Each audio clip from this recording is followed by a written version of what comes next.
Welcome to today's deep dive. We're going to be exploring gratitude, Gratitude. but through a very particular lens. Yes. We're looking at it from the viewpoint of a Roman emperor. And not just any Roman emperor. No. Marcus Aurelius. The Stoic philosopher There you known go. for his ratings meditations. Which is a fascinating text in and of itself. Right. It's even more interesting when you consider that Marcus Aurelius isn't exactly known for being... Touchy-feely. Right, like Mr. Warm and Fuzzy. Like a really sentimental guy? Yeah. No, not really. But that's what makes this deep dive so interesting. I think so. Because book 1 of Meditations is entirely dedicated to gratitude. Which is not what you would expect. No, it's like a thank you note to all the people who influenced him. It's kind of like a shout-out list to his personal Hall of Fame. I like that. All the people who made him who he was. And, it's interesting because he's laying out a blueprint Oh, yeah. for self-improvement through gratitude. He is. I mean, who makes it onto Marcus Aurelius's thank you list? Well, he starts with family. Okay. His grandfather, Varus. Okay, Grandpa Varus. He specifically thanks him for 2 main things. Okay. Good character. Okay. And even temper. Even temper in Roman politics. Yeah. I mean, seriously, I can barely keep it together in rush hour traffic. Right. How did that even work? It's a really good question. Yeah. But I think it speaks to how important those qualities Yeah. were for Marcus Aurelius. Okay. Remember, he was emperor for almost 20 years. Right. During a time of plague and war. Yeah. I mean, imagine the pressure. I can't even imagine. So this calmness, this even temper, Yeah. this was probably absolutely key Okay. to his ability to lead. Right, to his resilience. Exactly. Wow. It's a powerful reminder that inner peace translates to outward stability. You know what it's like? Grandpa Varus's influence had a ripple effect. Oh, yeah. Shaping not just Marcus Aurelius, but potentially the entire Roman Empire. Totally. That's a good point. Okay, so who else is on this list? Well, next up, Yeah. Marcus Aurelius turns to his own father, Okay. acknowledging him for the lessons of modesty Modesty. and manliness. Wait a minute, hold on. Yeah. Modesty from an emperor. It seems counterintuitive, doesn't it? It does, and what does Roman manliness even mean in this context? You've hit on something really important here. Okay, In Roman society, displays of power, right.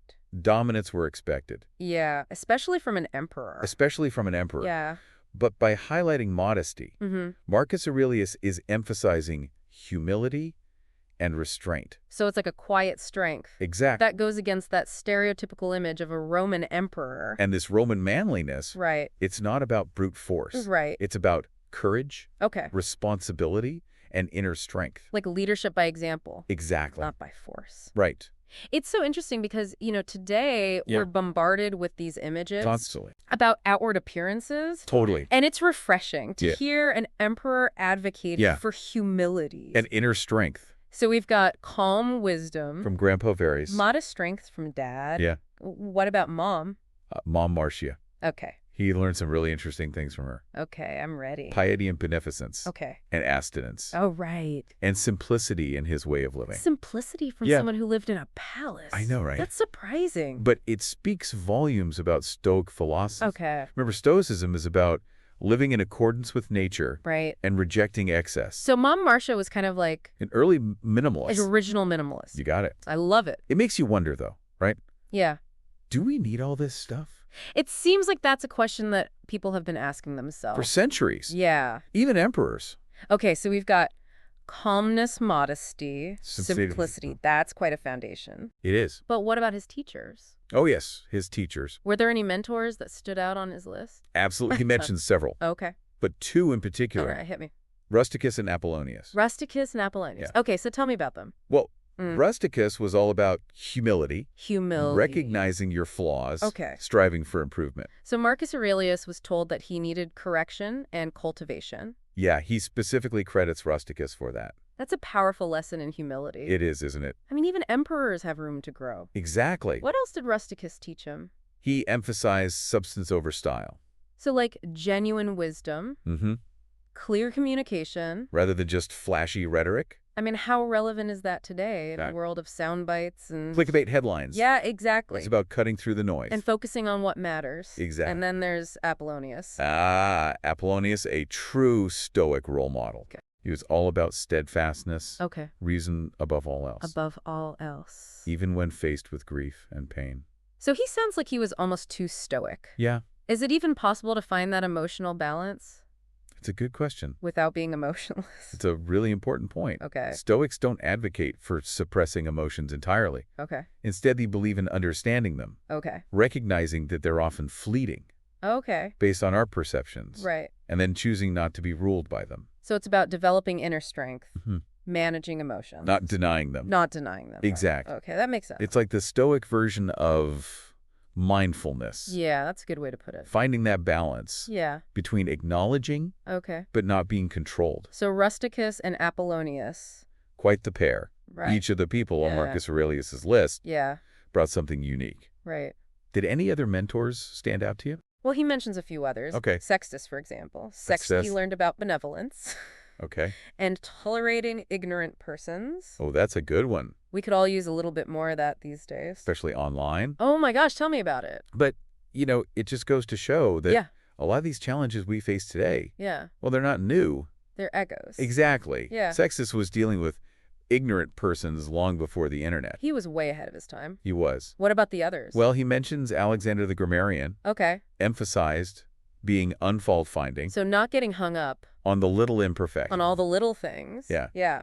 And Frontitus, Okay. who was a role model for leadership, Okay. taught him to be wary of envy, duplicity, Okay. hypocrisy. Those are some serious pitfalls, Yeah. especially for someone in a position of power. It sounds like he was very intentional He about was. surrounding himself Yeah. with people who embodied these virtues. Because he created his own board of directors. That's a great way to put it. Yeah, for character development. It speaks to this crucial point. Okay. We are all shaped by our influences, 100%. the people we choose to survive ourselves with, Right. the books we read, the ideas we absorb, They all contribute. to who we become. So choosing those influences carefully. So important. It's about being proactive. It is. In our own development. Absolutely. That's like curating your own book one. In real time. We're not just passively absorbing information. No. We're actively choosing the voices. And the perspective. That's That's a great place to pause, I think. I think so too. We've got a lot to digest. We've got a lot to think about. When we come back, Yes. we'll explore what all of this means for us today. How we can apply these ancient lessons. To our modern lives. Stay tuned. It's amazing Zip it. how Marcus Aurelius turns gratitude into a tool Yeah. for self-improvement. It's like he's reverse engineering his own virtues. Yeah, by understanding those qualities he admired, Mm. he's able to better understand himself. Right, and identify areas for growth. And by acknowledging these debts of gratitude, Yeah. he's not diminishing his accomplishments. Right. He's recognizing that growth, Yeah. it's a collaborative process. We don't exist in a vacuum. We are We're not. shaped by the people, books we read, It all and contributes. who we are, And that's why it's so important to be mindful. of the influences we choose. Who are you spending time with? What are you reading? What are you listening to? Yeah, these things shape us. It's like curating your own book one in real time. I like that. And it's not just passively absorbing information. No, it's about reflecting Right. on those influences, Upwardly reflecting. identifying the specific qualities we admire, Okay. and consciously working to integrate those virtues. So more than just feeling grateful. Yeah. It's about Using their examples Yes. as inspiration. for our own growth. Exactly. What I find so fascinating is that this approach, it's not just about feeling good. No, it's about being good. It's about becoming a better person. Recognizing that virtue is something we cultivate, Yeah. not something we're born with. It's like Marcus Aurelius is saying, hey, Yeah. if I, the Emperor of Rome, Can benefit from learning from others. you can too. It's a message that transcends time. Social status. You don't have to be born into a philosophical family. You don't have to have access to the best teachers. You can find sources of wisdom and inspiration. all around you. Yep. It's like he's giving us permission To be lifelong learners. to find mentors in unexpected places. To be open to growth and change. no matter what. And that's a key tenet of Stoic philosophy. Right. The idea that we can always strive to become better. Regardless of our situation. Takes the pressure off, It does. doesn't it? Having to be perfect. It's a continuous journey It highlights the interconnectedness. of human experience. We're all part of this grand tapestry. learning from one another, Passing on wisdom. shaping the world. Just like Marcus Aurelius was influenced. Yeah, We too are influencing others. whether we realize it or not. So it's important to Yeah. be mindful of the example we set, Absolutely. the values we embody, The lessons we impart. even in small interactions, Because you never know who might be watching. and learning from you. That's a humbling thought. It is. We all have the potential to be mentors To inspire, to to contribute. the collective wisdom of humanity. Underscores the power of gratitude. Not just a fleeting emotion, Right. but a catalyst for transformation. It's not just saying thank you. It's recognizing our interconnectedness, Embracing lifelong learning. striving to embody those virtues we admire. Makes me wonder about the kind of legacy we'd leave behind. It's not just about statues. It's about the impact, The virtues we inspire. the seeds of wisdom we plant. That brings us back to Marcus Aurelius's message. So what does it all mean for us today, How do we apply these ancient Stoic principles? to our modern lives? One practical step is to create our own Book One list Take some time to reflect. on the people who have had a positive impact. Big or small. It doesn't matter. Family, teachers, mentors. Friends. Don't forget about those who might not be physically present. Oh, right. Maybe an author whose words resonate. Or a historical figure who inspires you. Yeah, Those voices can be just as influential. they can. So once we have our list of people... What's next? What's next? Now think about the specific qualities you admire Okay. in each person. It's not just saying, oh, my grandmother was kind. It's about understanding what made her kindness unique, Digging deeper. uncovering the nuances of their character, Okay. how those qualities have shaped your values, This is reminding me of our discussion about Marcus Aurelius' grandfather. even to... It's one thing to acknowledge calmness as a virtue. It's another thing to understand. How it manifests. Exactly. How it ultimately impacted Marcus Aurelius. We're not simply creating a list of names. Right. We're building a roadmap. For our own personal growth. It's like a gratitude journal with a purpose. Instead of just listing things we're thankful for. We're analyzing why. And how those sources of gratitude can guide us. And as you reflect, Okay. ask yourself, how can I embody those qualities more fully How can I express those virtues? in my own unique way? This is making me think about someone I really admire. Yeah. For their creativity. Okay. It's not about copying their creative output. No. It's about understanding what fueled their creative process. Their curiosity, Willingness to experiment. resilience. Yeah, those are qualities I can try to cultivate. You've got it. It's about internalizing those values. Finding your own expression of them. And so if I'm inspired by someone's patience, Mm-hmm. I can ask myself, how can I be more patient Yeah.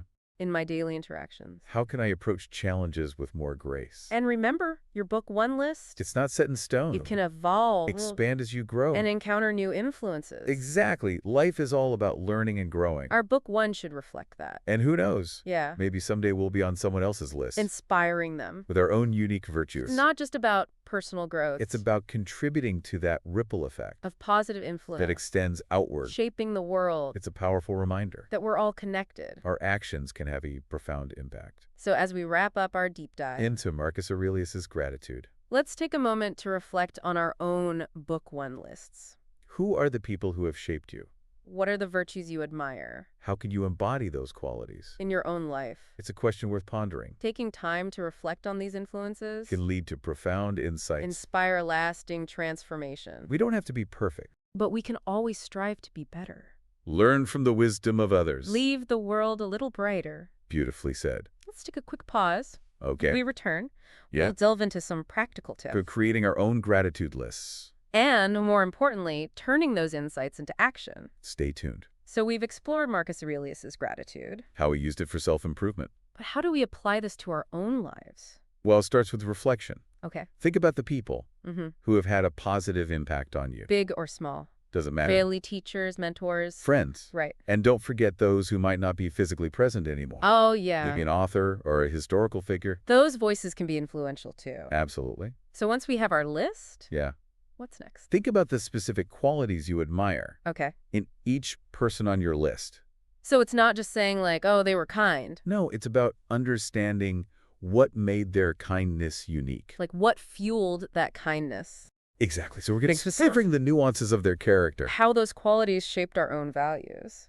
This reminds me of our discussion. About Marcus Aurelius's grandfather. Yeah. Even temper. It's one thing to acknowledge calmness as a virtue. Right.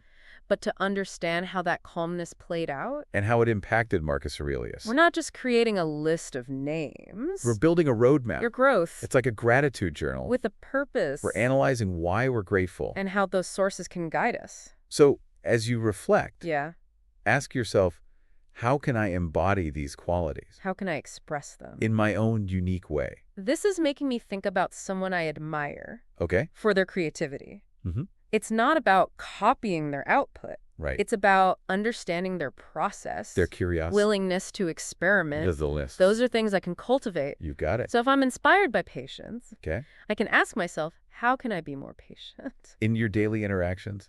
How can I approach challenges with grace? And remember, your book one list isn't static. Right. It can evolve As you grow, and encounter new influences. life is about learning and growing. Our book one list should reflect that. And who knows, maybe someday we'll Yeah. be on someone else's list. Inspiring them with our virtues. This isn't just personal growth. It's about contributing to a ripple effect. Of positive influence. Shaping the world. That you're connected. Our actions have an impact. So as we wrap up, Our deep dive into gratitude. let's reflect on our own book one list. Who has shaped you?